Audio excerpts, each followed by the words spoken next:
Okay.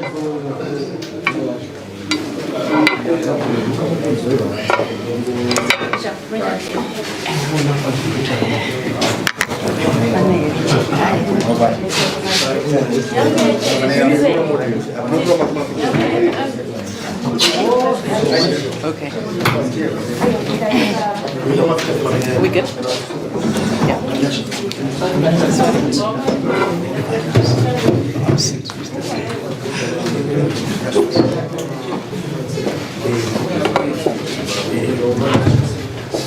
One, thank you very much for joining us. We'd like to thank our journalists, member of the Fourth Estate. Thank you to everybody joining us online. Now, the purpose of this Election Watch presser is to give Zimbabweans an update of where we are. It's 35 days to Election Day in a year that President Nelson Chamisa indicated would be the year of a citizen's victory for change.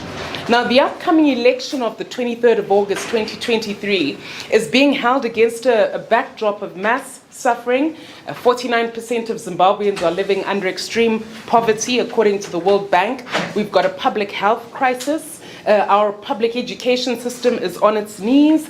There's mass unemployment, poor working conditions for those who are fortunate enough to have a job, dilapidated infrastructure, repressive legislation, including the recently enacted patriotic bill, which was crafted through an amendment to the criminal code.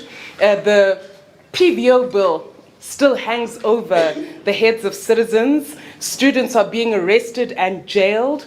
Honorable Job Sikala remains incarcerated. It's been a record 300 and it's over, I think, 380 days now. Jacob Ngarivume also is a political prisoner. In short, the social contract between citizens and the state has all but broken down. Now, it's against this background that the CCC presents an alternative. And this alternative is to build a Zimbabwe that works for everyone, while ZANU-PF continues to try and push for a Zimbabwe that works for ED. When he announced our agenda for the year, President Nelson Chamisa indicated that we are going to have a big citizen campaign this year. And so we just want to thank all the citizens who came to our campaign launch on Sunday. It was big, it was massive, it was inspirational, and we're very grateful to the citizens of Mkoba, obviously, but also citizens from all provinces who managed to congregate and have a bumper record crowd. One could not breathe at the stadium. There were so many people. But more fundamentally, President Nelson Chamisa shared his vision for an alternative Zimbabwe, highlighting, of course, that we're going to soon launch our new Great Zimbabwe Blueprint, which is our alternative policy plan, which sets out our manifesto as we go into this election. Now, the citizen campaign is being run against the backdrop of huge fear on the part of ZANU-PF. To date, 102 rallies/meetings of the CCC have been banned or disrupted, but we're not stopping. None of that is going to stop change whose time has come. President Nelson Chamisa made it clear on Sunday that we have a deliberate rural penetration drive, and it's not something that started after the election date was announced. It's something that we've been doing effectively since our inception in January last year. We've been conducting Mugwazo, which is a grassroots mobilization campaign in all 36,000 of the villages in Zimbabwe, throughout all provinces of Zimbabwe. This means that we've got a presence, an organic presence in every single village. So even if you say we're not going to have a rally at X place, our structure's already there. They already have the memo concerning the mango strategy, and so they're ready and mobilized for change. We also are aware that there are going to be approximately 12,000 polling stations, and to this end, preparations are at a very advanced stage to ensure that we deploy polling agents at each of the polling stations that have been announced. We're mobilizing door to door in every village, in every street, in every town, in every city and beyond to ensure that we win big for change. President Nelson Chamisa said that the For Everyone campaign seeks to ensure that every single Zimbabwean is included in the new great Zimbabwe. We want public health for everyone, jobs for everyone, a decent wage for everyone, and just a better life for every single citizen. Every single person must be able to put a roof over their head and food on their table and to send their children to school. That's the Zimbabwean dream that we promise to deliver for everyone. We encourage all citizens to get involved, to spread the word, adopt a polling station, offer to help with the mapping of polling stations as well. Each of us has a rural roam. Please get involved, not just in your constituency where you're registered, if you're registered in town, but also make sure that you get involved with your hometown. Find out who the MP candidate is, find out who your councillors are, and offer your support on the ground. Of course, not all of this work can be publicized. Some of it we have to do in a subtle way to ensure that our opponents don't try and strangle the people who are working extremely hard and tirelessly for change. Now, just a word on double candidates. As you all know, there is still civil litigation to ensure that the fraudulent fake double candidates are removed from the nomination list that was put out by ZEC. As you're aware, they forged the CCC logo. They faked signatures with the result that they're not duly nominated members of the CCC. I mean, it offends all known law and procedure that a person can hold out to be a member or a duly nominated person of an association where they haven't been officially put forward. This is a clear violation of the electoral law, and this is something that our lawyers are taking up in the electoral court. In addition to that, we've lodged criminal complaints, which are still pending. We expect the police to do their job, to act in accordance with their constitutional mandate, and ensure that those who are responsible for this criminal conduct are held to account. That notwithstanding, we're conducting a rigorous voter education campaign so that citizens know exactly who their leaders are and they know who the fakes are so that they vote correctly on voting day. So far, we're pleased to report that citizens generally know who their leaders are, so the doubles are going to have no way of succeeding in this election. Now, coming to the voters' roll, which is the crux of today's press briefing, we encourage all citizens to continue to inspect the voters' roll. Use your *265 hash if you use EcoNet or if you use Net1, and make sure you're familiar with the constituency that you're in. The delimitation process that was conducted by ZEC earlier this year means that your boundaries might have changed. So please get familiar with which constituency you'll be in, get to know your citizen candidates, get to know your MP, your councillors.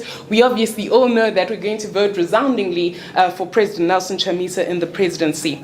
Now, I'm going to defer without further ado to our elections directorate, specifically Ellen Shiriedenga, who's appearing obviously with Councillor Ian Makone, who are going to give us a more detailed expose on the voters' roll, which was released to us. Our huge complaint there is the format. Constitutionally and in terms of our electoral law, the voters' roll should be analyzable. You should not need computer nerds to break into the voters' roll. Anybody who's a candidate should be able to open it and analyze it accordingly. But that's something, amongst other things, that Ms. Shiriedenga is going to advert to. Thank you.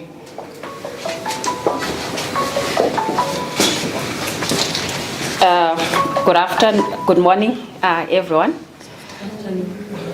Or good afternoon, everyone.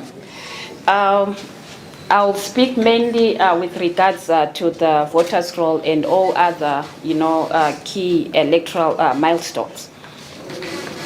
As what Champion Fazi has just said, we are 35 days away from the polling, and the electoral processes have gained momentum. And there's a lot of activity going on. And also, what is important is that we as the CCC and any other concerned stakeholder out there, we should ensure that whatever processes are being done, they should be done in a constitutional manner, fairly and transparently, so that at the end of that day there will be no doubt with regards to the credibility and legitimacy of the electoral outcome after the 23rd of August.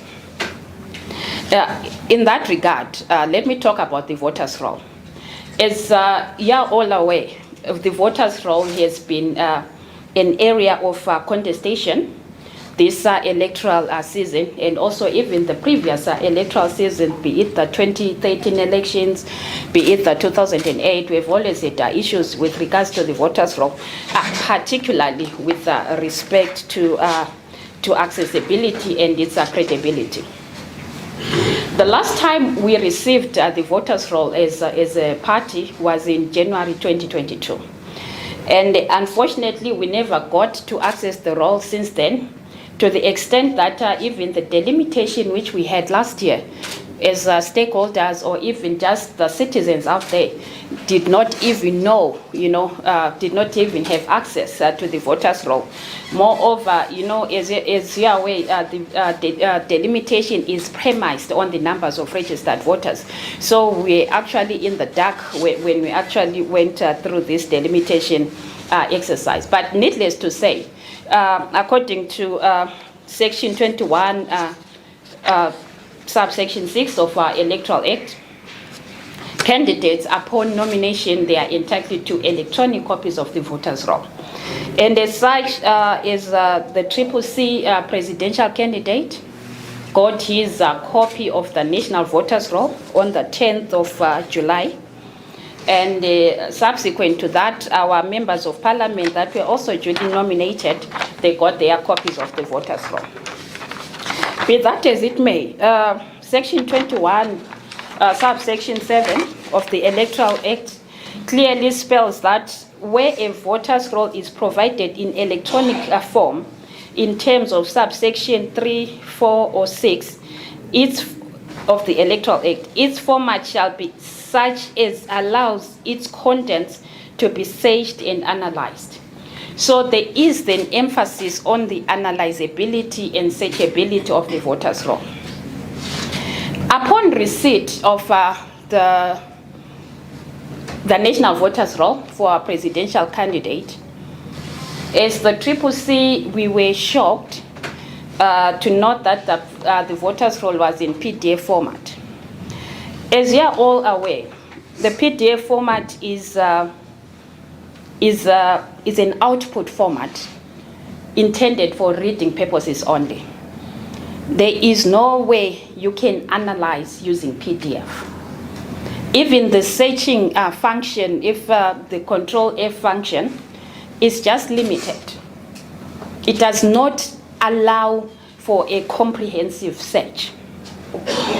And in that regard, being a PDF format, what it means is that as candidates, for example, you are a candidate for Ward 18 in Harare, municipality like Councillor Makone.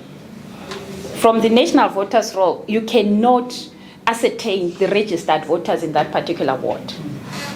Neither, even if you say you want to analyze specific demographics, like a specific age group, for example, the youth age group, the 18 to 35-year-old, at a particular constituency or ward, you can't do that because of the limit of the restrictions of that particular file.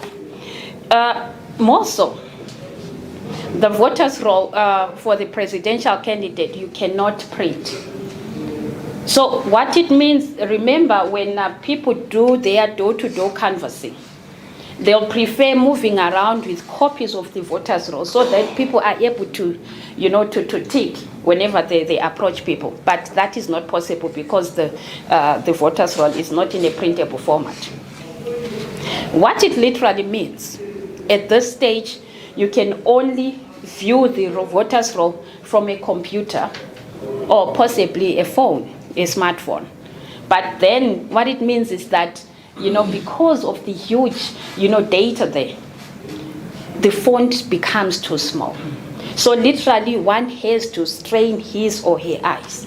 So that is the concern that we raised to ZEC On a letter we wrote to them on the 14th of July, just last week, to say we've noted a breach in terms of Section 21, subsection 7 of the Electoral Act, which speaks to the analyzability of the voters' roll.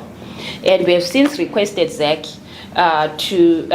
to give us the proper copies of the voters' roll in an analyzable format, be it the Excel format which they used to give us on, or even Microsoft Access. We will be able to analyze it on that basis.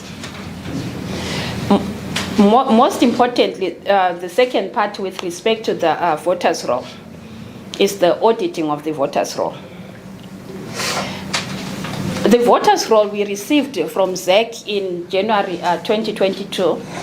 As the CCC, we conducted our preliminary audit with the assistance of citizens out there. And we unearthed a lot of anomalies. Further to that, the voters' roll inspection, which was conducted in May this year, we also noted a lot of discrepancies, which were actually more or less the same with those that we noted upon auditing the voters' roll in January. Like, for example, we had cases which was mainly peculiar in Bulawayo. A lot of people, we had their names missing from the voters' roll. And we even wrote to ZEC to request ZEC to address those issues in our letter dated the 30th of May, and of which unfortunately we never got a response to that effect. So we're in issues of missing names, thousands and thousands of people couldn't find their names.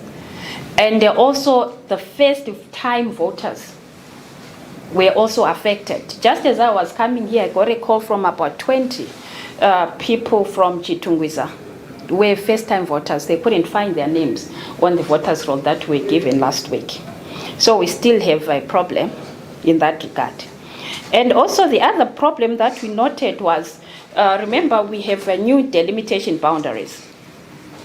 We realized that there was, in some areas, they were mixed up with regards to the polling station and the new boundaries. Where the case in point of St. Mary's, where the current Member of Parliament for St. Mary's, Honorable Tarusenga, wrote to ZEC to say, in his constituency, in view of the new delimitation boundaries, the people that rightfully belong in St. Mary's, some of them are finding themselves in a neighboring constituency, being Zengeza West. And he even cited members of the same family that are residing in the same house. You have the mother being registered in, allocated a polling station in St. Mary's, yet the father is allocated a polling station in Zengeza, which is a completely different ward and a completely different constituency altogether. So the Honorable MP actually wrote to ZEC, and it's not the only case. We had several cases throughout the country which we wrote to ZEC in our dossier of the 30th of May, where we cited such anomalies. So this is why we are keen, as the CCC and also as the citizens of Zimbabwe in general, to say we should be able to analyze this voters' roll, which will be used for election. Say in the event that these anomalies have not been corrected, then we've got a risk of having thousands and thousands of Zimbabweans being unable to exercise their right to vote on election day. So this is why we are keen to get the voters' roll in an analyzable format and see if those anomalies can be addressed. We have cases, for example, polling stations, some people were displaced from their polling stations, some placed in areas which are 10 kilometers away from their places of residence, different constituency, different wards. I can tell you specifically we had a certain polling area in Thorngrove in Bulawayo.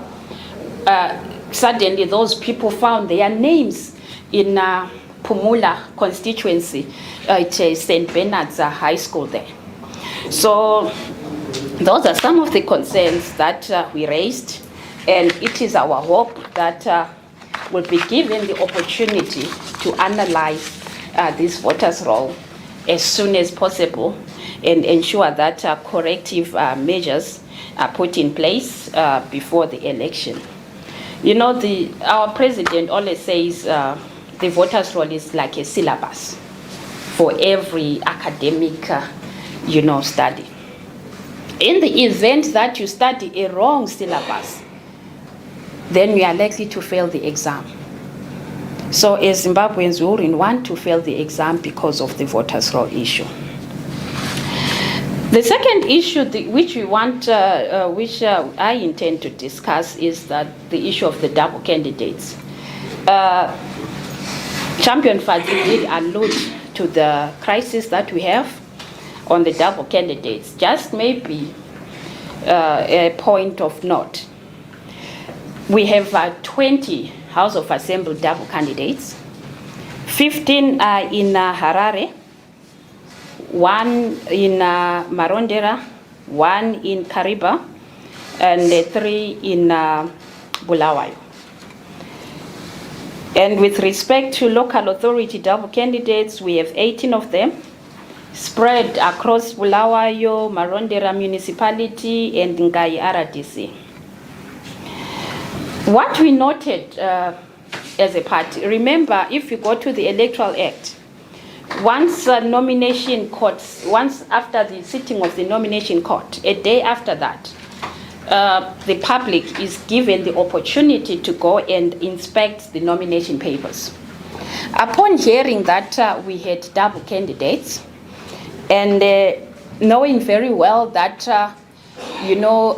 those people were not duly sponsored by the party, we went to inspect the papers which they lodged before the nomination court. We discovered that, firstly, those people forged our signatures of our designated officials that were authorized to sign. That was in Bulawayo, in Harare. And also, secondly, we also noted that in particularly Nkai RDC and the Bulawayo municipality, the council wards, there was a new list of signatories that were not authorized by the party. You know, our Electoral Act and through ZEC, before any election, we are supposed, as political parties, there's a form VN5, which each and every political party that intends to contest elections is supposed to fill in that form with the list of persons that are duly authorized to be signatories. And also at the same time, there should be specimen signatures. And we did that as the CCC. We filled in the VN5 forms. We submitted that to ZEC for our national authorized signatories and also the provincial authorized signatories. So ZEC had the list of those of our people. But to our surprise, they accepted nomination papers that were signed by persons that were not duly authorized by the party. And those persons, let me just mention the 3 of them that signed on behalf of the party but not authorized. We had someone by the name of Mbuso Siso, Sengezo Chabangu, and Jabulani Ngobi. So those signed for double candidates, which were not authorized by the party, and neither were they authorized by the party to sign. The other issue that we noted in terms of the anomalies with the papers lodged by these double candidates was the symbol, the party symbol. Our party symbol, which we submitted to ZEC, was in black and white. The head of our president, Chamisa, and the paper used was gloss paper. These fraudulent candidates literally photocopied our letterhead and on bond paper and pasted that as their party symbols, which was in complete variance with what we submitted to ZEC. And even the Bulawayo one, I understand their symbol had actually a yellow background. Yet our official symbol as a party, the background was black and white. So, be that as it may, we felt the nomination court did not exercise due diligence in terms of scrutinizing those papers. So this is why we wrote to ZEC on the 24th of June, highlighting that concern to say they've approved papers for persons that were not duly authorized by the party. The response from ZEC was to the effect that, as far as they are concerned, they did not see any reason to believe that those persons were not duly sponsored by the party. Resultantly, we've taken our issue to court, and just as well as we speak, the electoral court in Bulawayo is sitting just now to deliberate on this issue of the double candidate and some other issues. And also, we laid criminal charges. We have an RRB number, which we got from Law and Order. Actually, Councillor Makone is the one who actually went and made those criminal charges. What we are being advised by our lawyers in that regard is that what's currently stalling the progress with respect to the criminal charges we laid is that ZEC is yet to us to submit the exhibits, being the nomination papers that were signed by these fraudulent candidates. So our lawyers are working on that. We are waiting for ZEC and the Law and Order to revert to us. Let me just point out something, the last thing with regards to double candidates. As a party, we did our own internal investigations. And you can tell that clearly this double candidature issue is well coordinated. FAS is involved in terms of sponsoring these candidates. You know, even if you look at some of them, you can clearly tell that this person cannot afford the $1,000 that they paid as the nomination fee. And we did our investigation, and we unearthed that FAS actually paid for them. FAS actually tried to convince some of our colleagues in the CCC to stand as double candidates, but refused. But some fell for it, and we have persons that were actually part of our processes that did not make it, but decided to stand as double candidates being sponsored by FAS. And the second category of these fraudulent candidates is that of people that are staunch ZANU-PF activists. I can cite, for example, we have the ones contesting in Chitungwiza North by the name of Nyasha Zashe Enoch Chitoro, and also we have Christmas Goremu Sandu, who is contesting in Sunningdale. Those are known ZANU-PF activists. Even if you go to their Facebook, Twitter profiles, you'll see them in ZANU-PF regalia, although find some, I understand they've pulled them down. But those were not our members.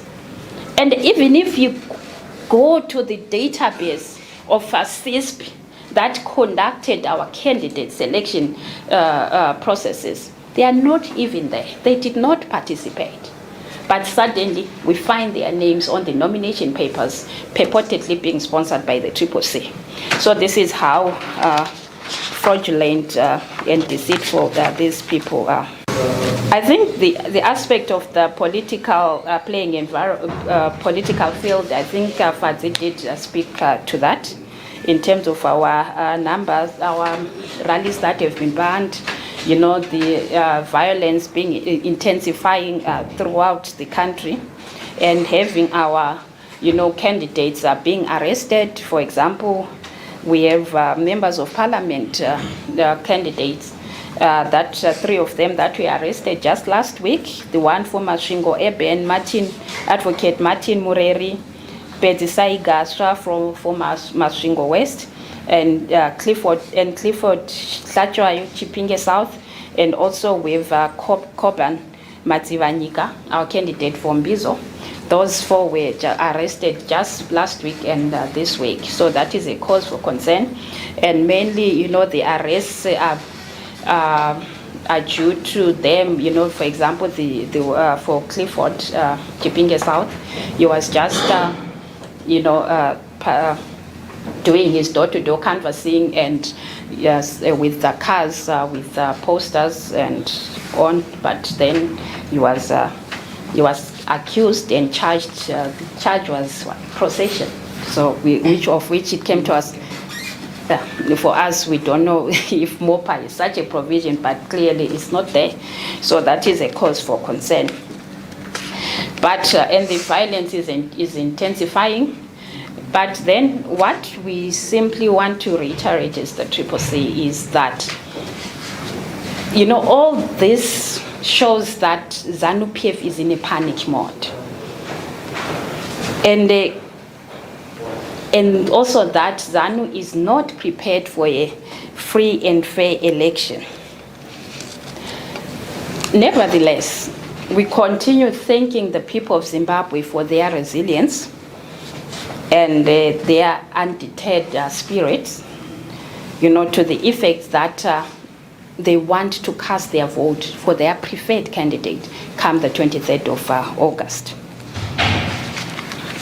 The 4th issue is with regards to polling stations.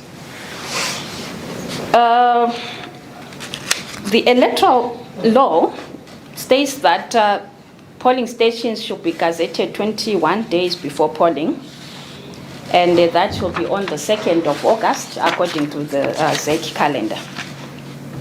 Be that as it may, we take leave of Section 51 of our Electoral Act, which speaks to what is expected of, when establishing polling stations. First and foremost, we have encouraged our candidates, be it local government or be it parliamentary candidates, to utilize the multi-party liaison committees and engage ZEC on this establishment of polling stations.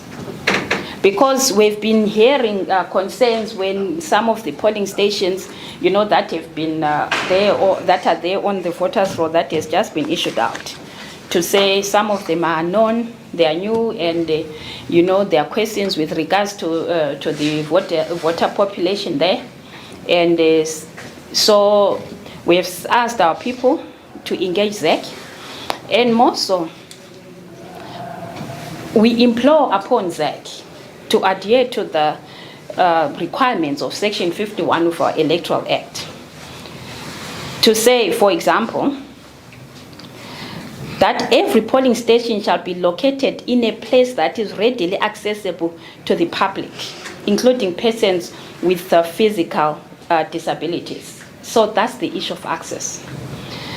B, that no polling station should be located in premises owned or occupied by political party or candidate. We've been hearing, we are not yet, we haven't confirmed that, but that we have some polling stations that are located at farms owned by political activists. So we are trying to investigate those cases and see if we can approach ZEC to actually respect the law in allocating those polling stations. B, there should be no polling station located in a police station, barracks, cantonment area, or other place where police officers or members of the defense forces are permanently stationed. So that is one other request that we've put across to ZEC. And also, if you can recall, in 2022 by-elections, we had a case in point in Kwekwe constituency, where we had a polling station that was literally located in the middle of the bush, where there are no residents there. People had to move to the bush. And clearly, that place is kind of a risky area. So as polling stations are being established, it is our request that, as outlined by Section 51, subsection 1D of the Electoral Act, that no polling station should be allocated at a place which for any reason may give rise to reasonable apprehension on the part of voters as to the secrecy of their votes or the integrity of the electoral process.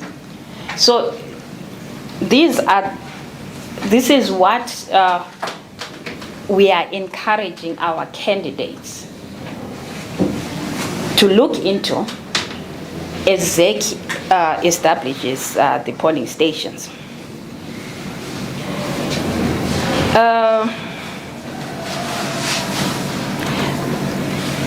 Also, with regards to polling stations, there's a notable scenario which we observed during the voters' roll inspection, where we had cases like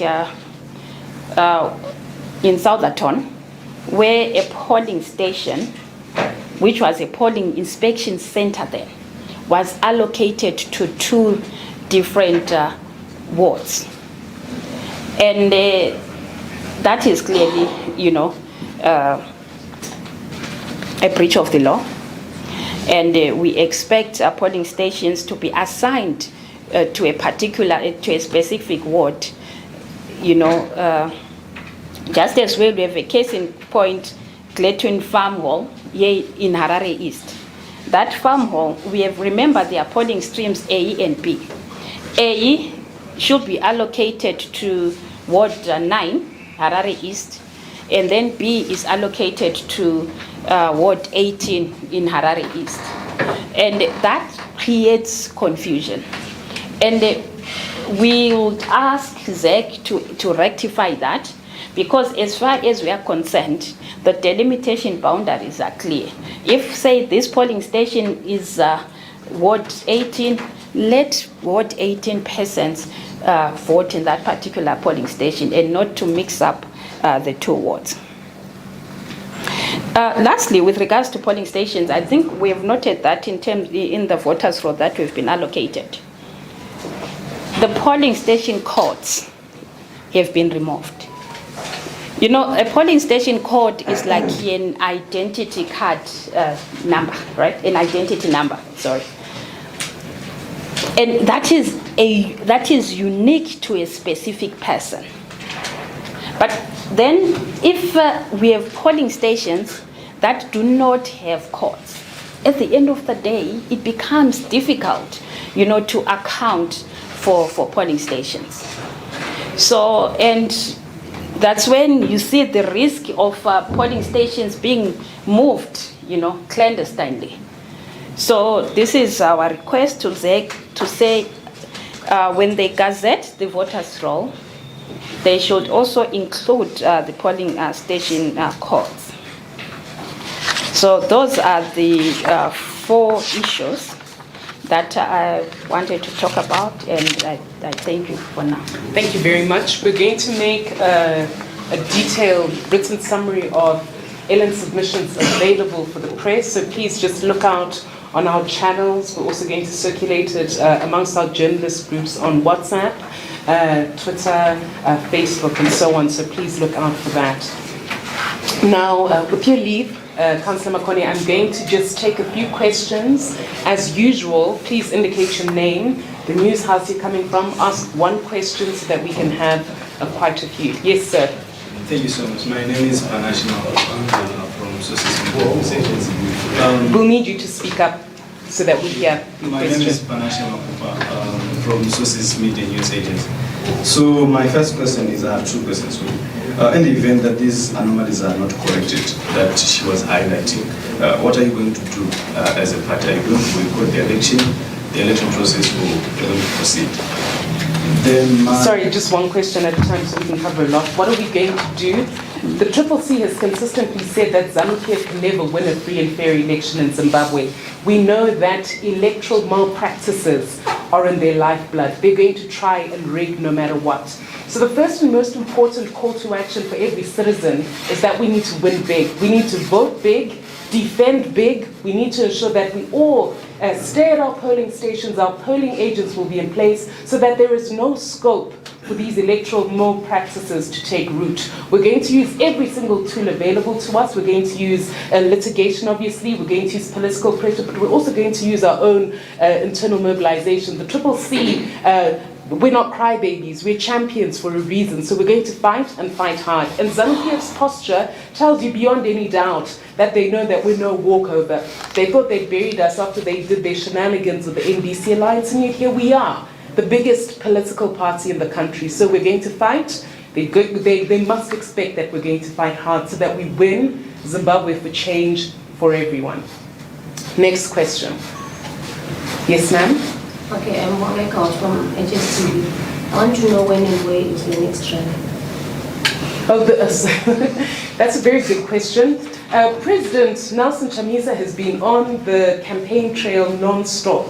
Almost every single day, every single week in the lead up to the election, he's going to be conducting rallies. This week, I believe he's in Mat South. Mat South, starting from tomorrow. And so these rallies are going to be predominantly in the rural areas. But we know the people we're dealing with, so we're not going to give them a schedule right here, right now. We know they're here and they're listening. But be rest assured that our bona fide media will be told. Sometimes for the protection of citizens in areas, we have to do things and then report afterwards so that the citizens remain safe when they are. But President Chamisa is on the campaign trail non-stop. 80% of his rallies are going to be in rural communities, currently Mat South. So Mat South, get ready. Our change champion-in-chief is coming so that he can energize the base, see all the people who've been mobilized. But even though those rallies are taking place, we aren't stopping with internal meetings. We're going to continue. There are election mobilization teams, voter mobilization teams in all villages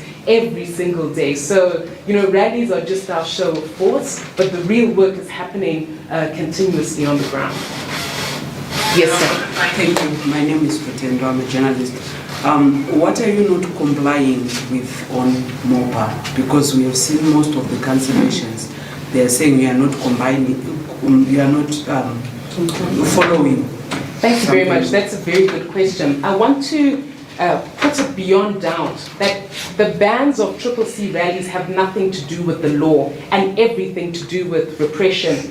In those instances where the police say that we have not complied with the Maintenance of Peace and Order Act, they're unable to articulate which section has been violated because there's simply no non-compliance. Our letters notifying the police are on a template. They're all the exact same ones. So you'll find that the notification that does lead to an authorization or clearance, as it's erroneously called, is exactly the same as the one where they say we haven't complied, which shows you that the police are not being honest. There has been full compliance with the Maintenance of Peace and Order Act, and yet the ZANU-PF is just abusing them to try and stop our rallies. That's all it's about. It's got absolutely nothing to do with the law. Yes, ma'am. From the Newsworks. Just to follow up, from Ms. Chilerenga's presentation, you've written to SEC more than 3 times, and they've only responded once. With only 30 days to go to election, what happens if SEC doesn't respond? Well, obviously, as a matter of law, and I'll let Ellen deal with this in addition after I've just laid out one thing. In terms of the law, we have to place them in mora. You don't just run to litigate without first engaging them. And there are some instances where ZEC has responded. There's a time that we didn't only write, we actually went to their offices. You saw them, they recruited, armed riot police to come after us. But be that as it may, we do everything we can to engage ZEC. Constitutionally, they're the ones mandated to deal with our concerns. We expect them to deliver a free, fair, credible, and verifiable election. If they don't, as I've indicated earlier to the gentleman who spoke there, we're going to use all tools available to us, not excluding litigation. So for example, where we wrote to them about the double candidates, they didn't respond to us, we then took further steps. We engaged our lawyers who advised us to engage civil litigation, to make criminal reports and so on. We're also applying political pressure. We are on a campaign to show who the correct candidates who aren't faked are. No, you've answered that quickly. Okay, thank you.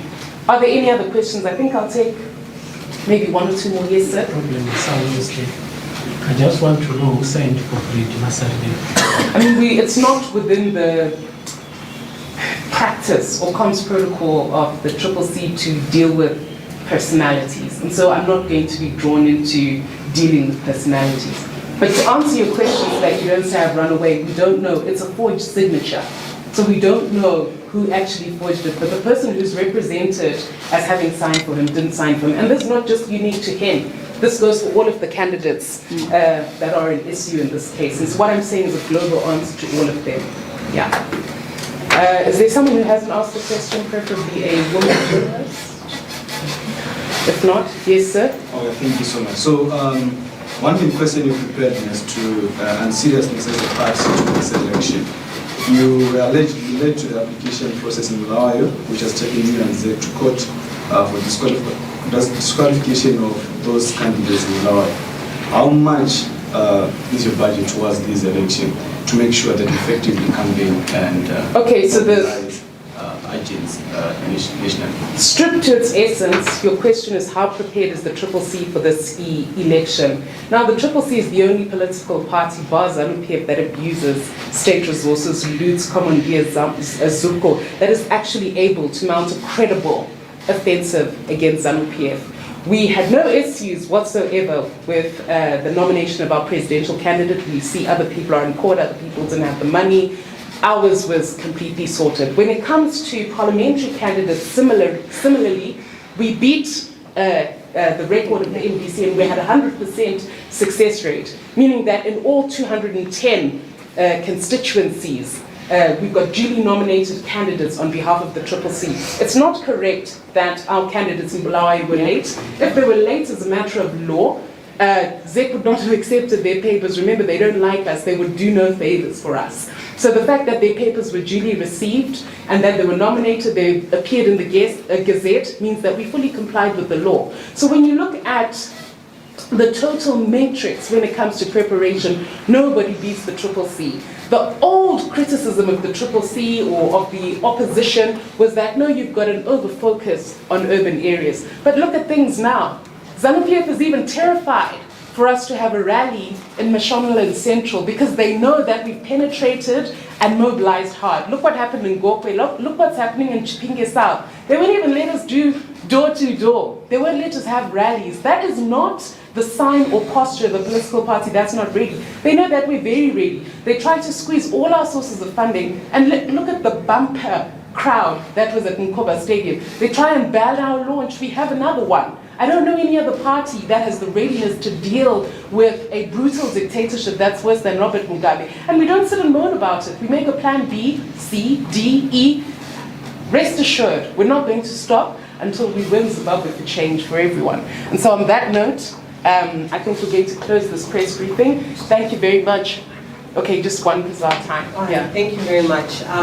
In your campaign as the CCC, in terms of candidate representation, I'm more concerned about women. How many, do you now have statistics to say these are the number of women who are coming from the CCC who are representing? Because there is concern that it seems as if the candidacy for women has gone down in this election. Obviously, when you're dealing with a dictatorship that operates in a violent, brutal way, politics in general won't be safe for women. We all know what happened to what was then known as the NDC trio. When women, even yourself, look at that, they shy away from politics. And there's nothing that the CCC can do about it. However, we have a gender parity policy. And you will see, even with our constituency seats, that we are doing our best to give space to women who have the courage, who have the competence to stand. We ensured that all our quota PR seats were filled. Women are not just involved at parliamentary level, but also as council candidates. Even if you look at Lima, that is a big story for women. This is a rural constituency. Her nomination was citizen-driven, pushed, and so the CCC is actually making an effort, unlike the counterparts on the other side. We are making an effort. But that said, I think once the reforms are in place and politics is generally safer for women, more women will participate naturally. And as a party, you know, a lot of our key mobilizers are women. A lot of the people in the task force of the party are women. We have a dedicated women's task force to ensure that the issues and representation of women are respected at all levels. Okay, thank you very much, everyone. Citizens, we encourage everyone, play your part, get involved, don't sit in the terraces, make sure we vote big so that we have a new government led by President Chamisa and that we're able to build a Zimbabwe that works for everyone. Thank you.